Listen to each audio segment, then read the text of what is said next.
Jim Wells, California's chief of pesticide enforcement, says because of the comprehensive state system, the Rayleigh's test program is unnecessary. Well, I think the volume of work that is done by a private concern like that is kind of a drop in the bucket compared to what's done at the state and federal level.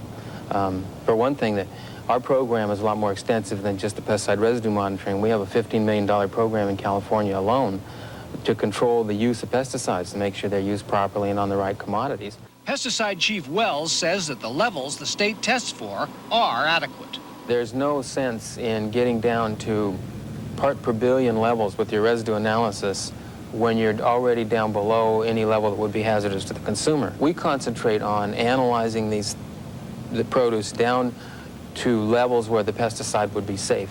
Wells maintains that testing by the state and by NutriClean shows the same thing. Rayleigh's management says sales have increased. That enthusiasm, says the state's top pesticide officer, is built on a marketing strategy and not on any need for private testing. By and large, you're getting the same kind of produce in Lucky's or any other store that you're getting in Rayleigh's, with the exception of special buys. Most of it comes through the same channels from the same growers. If it's safe at Rayleigh's, it's safe at Lucky's. And in general, the produce in this country, safe, or should one worry about absolutely pesticides? Safe. I've never snatched a head of lettuce out of one of my kids' hands yet. I wouldn't let them eat it if I didn't think it was safe. While Jim Wells with the State Department of Food and Ag agrees not all food is pesticide-free, he also says the report is sounding a false alarm. This report probably makes interesting politics, but not very sound science.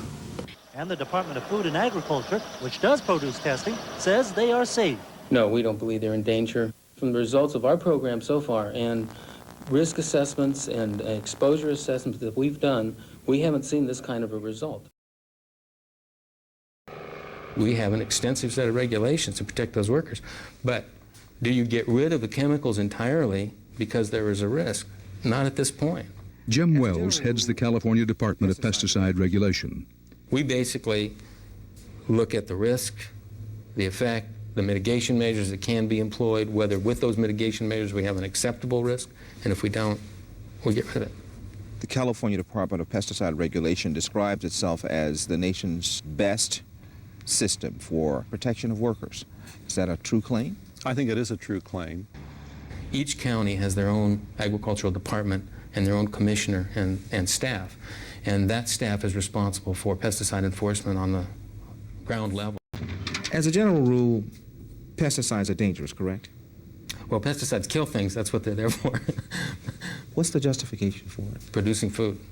People, even the most ardent anti-chemical people, usually acknowledge the fact that at least for now, there's going to be some level of pesticide use if we want to keep the production up the way we want to keep it up, and if we want to keep the price down the way we want to keep it down.